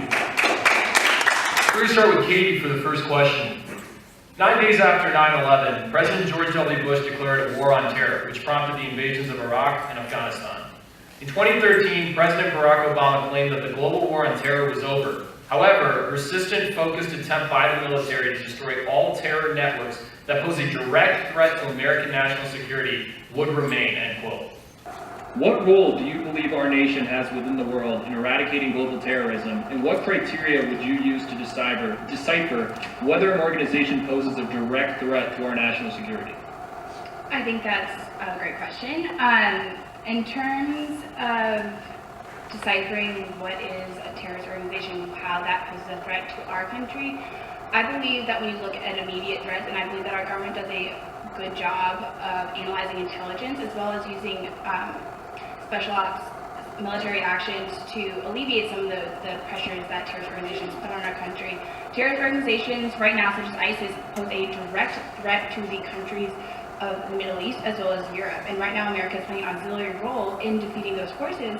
But as we've seen in the case of Syria with Russia and Putin helping Assad to defeat ISIS, they're doing a fairly good job of defeating ISIS, but they're also backing a dictatorial regime. So there's a lot of ways to, you need to weigh the pros and cons of any kind of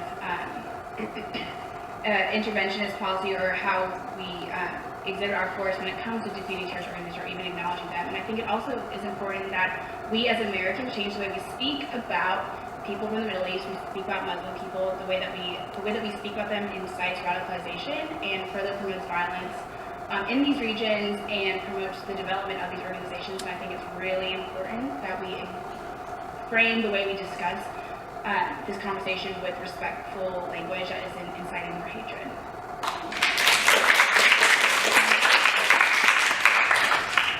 Wes, do you agree with her? Partially. This global war on terror is going to last for a long time. Sadly, this global war on terrorism did not end in 2013. It's still ongoing. Right now, we have a major, radical, just barbaric group that is controlling huge swaths of land in Syria and Iraq. We got to take this out. This is in our best interest. This is in our national security interest. It could be pose an existential threat to the U.S. And also, too, they're sponsoring homegrown terrorists on our soil. My plan is to have a huge coalition with our NATO allies. We need to bolster NATO, because right now NATO has drastically decreased their defense spending in order to pay for their welfare state, which is sad to see, because right now we have a threat with Russia in Eastern Europe, and we have ISIS that's causing havoc in the Middle East and spreading into Europe. We need to have a multilateral coalition with them. We need to work with our Arab League partners in order to focus on this threat in both Syria and Iraq. I think that we should put in ground troops. I know it's very unpopular, but we cannot destroy the threat of ISIS without ground troops and without targeted bombings on their bases. I do disagree with your point about Russia and Syria doing a good job attacking ISIS. In fact, Russia is actually attacking U.S.-backed rebels in Syria. If you look at a map of Syria, our U.S.-backed allies in Syria are mostly in the northeastern part of it. Most of Russia's strategic bombing is actually happening in that part. They are not attacking ISIS like they say they are. And that's a problem. And that's why I worry about Russia getting involved, because they do not have our best interests at heart. They do not have the free world's best interests at heart. And so I think we should have full, swift force. Hey, look, George H.W. Bush in the Persian Gulf War in 1991.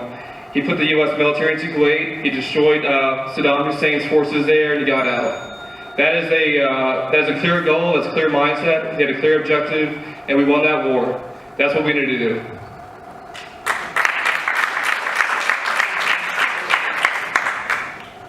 Stu, Clyde, same question. What criteria do you use when determining whether something is a direct national security threat or not?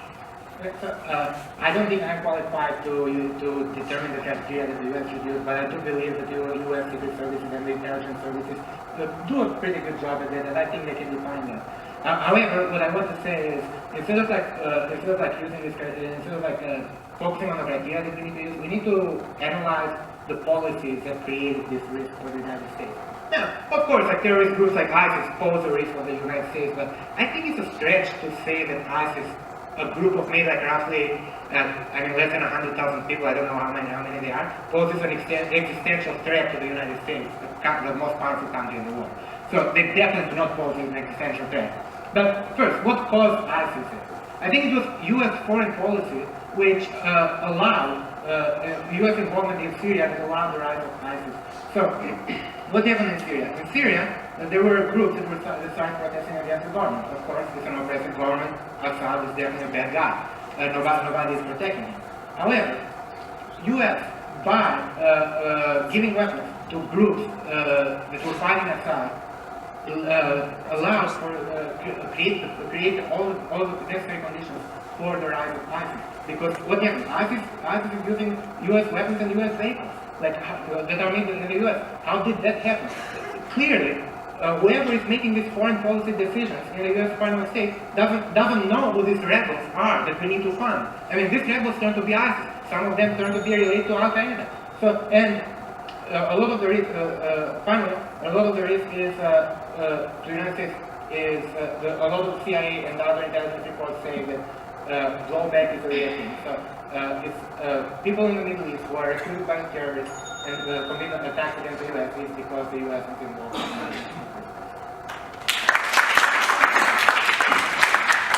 Okay, we give you a chance to respond. Do you agree with him on his assessment of U.S. intervention in backing rebels in foreign countries?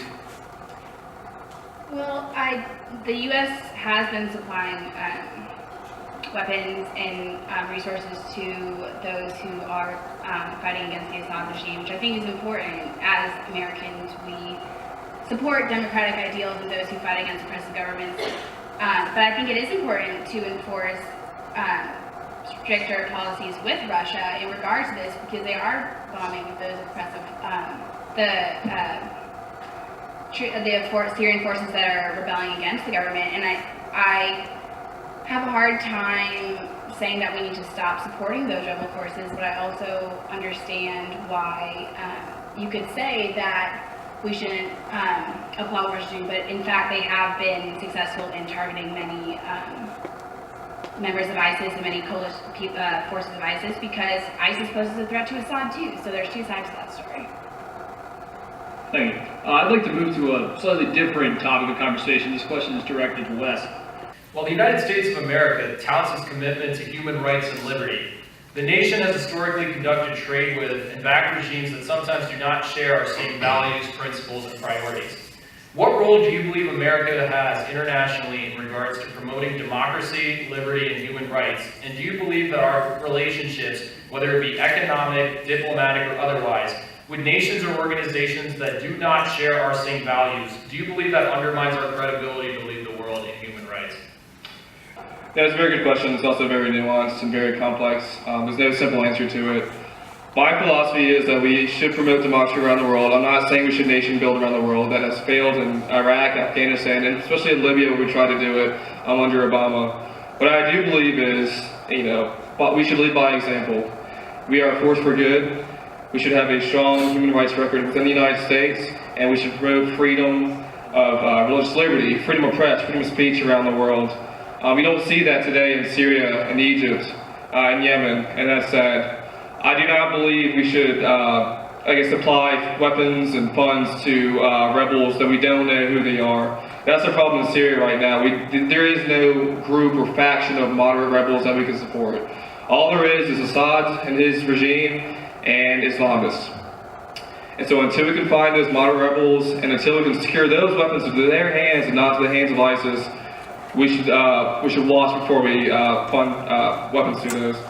One good thing I would note is the fact that we are opening up relations with Cuba. I think that has a lot of potential down the road. I think it's time that we do end that embargo, which we're doing right now.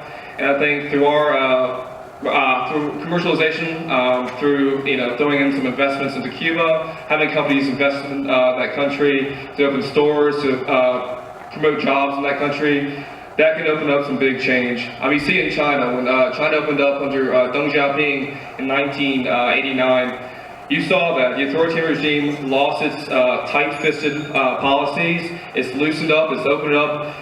It's not, any stretch of imagination of democracy, but down the road, it will come to that point when the Chinese realize, hey, we need free speech, we need our liberties. And so I think that can happen in Cuba, and I think it can happen in any other country around the world.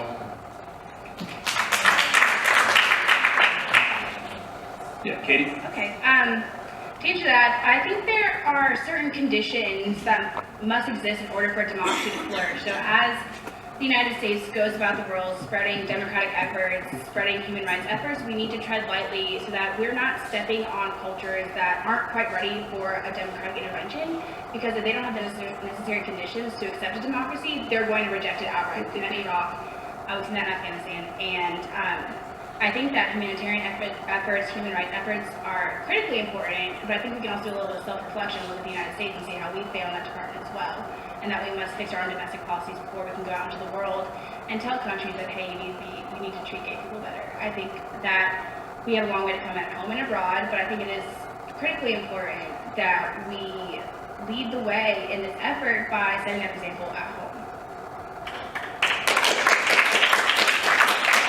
Let's do 30 seconds, that's the end of this round. So I agree that the change in those countries should come from within. So they want to it's something that the United States from here can do to make those countries more free and respect their rights. Also, regarding humanitarian rights, the foreign aid is a big issue.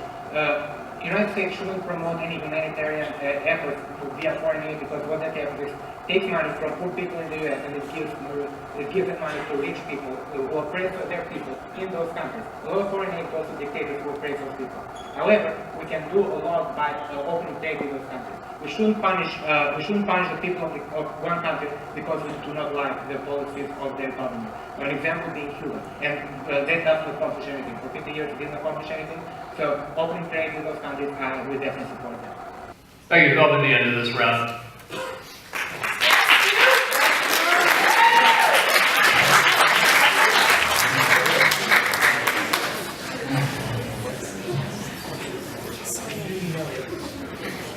Now moving on to our closing statement. Each organization will have 2 minutes to present their closing arguments. For the Young Democrats, we welcome back Paul Rice. And for the College Republicans, Les Morgan, who left the stage.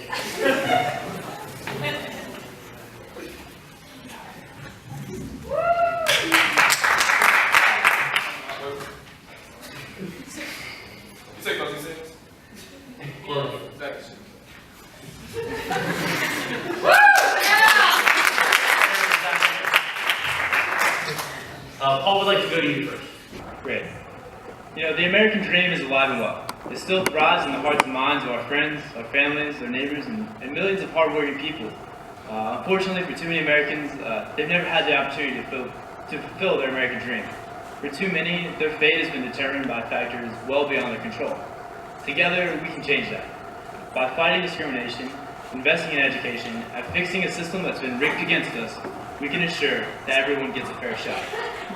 If you believe that no matter your skin color, no matter your religion, your orientation, or your economic status, that you deserve a fair shot at fulfilling the American dream, come join us. Only together can we bring back opportunity for our generation and every generation to come. Only together can we bring back real change here in our community and across the country. So pull out your phones right now. Like us on Facebook and follow us on Twitter. That's at Virginia Tech Young Democrats. Maybe talk to one of our members after the debate about how you can get involved, or come support us this coming Friday at a bake sale on College Avenue. If you believe in equality, if you believe in fair chances, and if you believe in a better future, you'll have a home with us at the Virginia Tech Young Democrats. Thanks, and have a good night. Go ahead. Thank you. So throughout this debate, we have made the case for minimal government, in case you haven't noticed. So far, we have been most of the ignorant results basically watching. We believe that the minimal government will yield the best results and the best outcome for everyone. However, there is a flip side that there are dangers to large government. I want to appeal to all the Republicans, and whenever they propose to give some power to the government, whether it be like in the military or other agencies, to think, do you want Barack Obama or Hillary Clinton to have that power? And same thing to the Democrats. When you propose to give more control to the government, be it in an economic policy or any other else, do you want Donald Trump to have that power? Think about that and then think carefully. Now, I want to move on into the moral case, a little bit moral case. Like we talked about results, and I think we made the case for those. But there are moral principles that our philosophy is based on, and the main one is self-ownership. What does self-ownership mean? We mean that every single individual owns himself and the fruits of his labor. Therefore, he is a person who gets to make decisions on how to live his life. The government doesn't have any power which cannot derive from the people. So the only power that the government has is delegated from the people. And if one single person does not have that power, the government does not have that power. So I cannot go to my neighbor and say, hey, I want to lock you up because you are drinking or smoking something that I don't like. But somehow, so many people justify it when the government goes and does it for them. And on the other hand, we cannot go and demand our neighbors to pay for things that we like by force. However, all of us justify when government does it, or not all of us. Many of us justify when government does it. So we believe that the best person equipped to make decisions for you and how to run your life is yourself. That's why we want to encourage economic freedom, individual freedom, and personal responsibility. In order to, if you want to learn more about these ideas, come to our meetings on Thursday night on Daring Hall 3081. We can talk about this. We'll have fun, and you'll see some fire debates, even more exciting than here, maybe.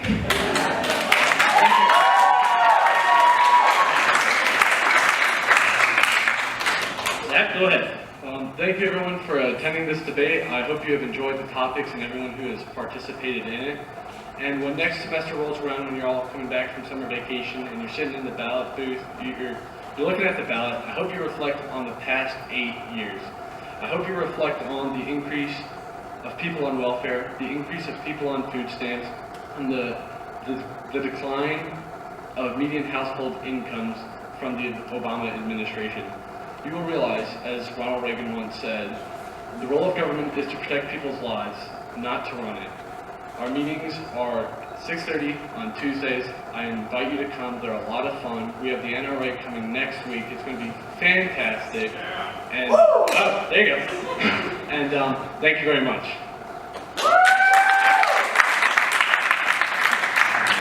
All right, that will do it for this night's debate. Please give our debaters one more big round of applause.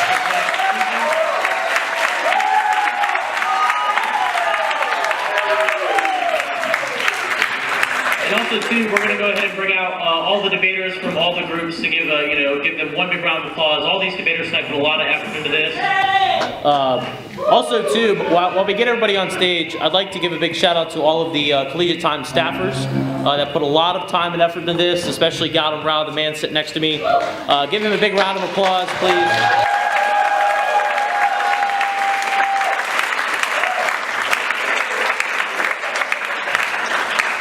I really want to thank you guys for coming out. We hope that this can be something we do for a very long time here at Virginia Tech. And to finish off the night, give our debaters one big round of applause, please.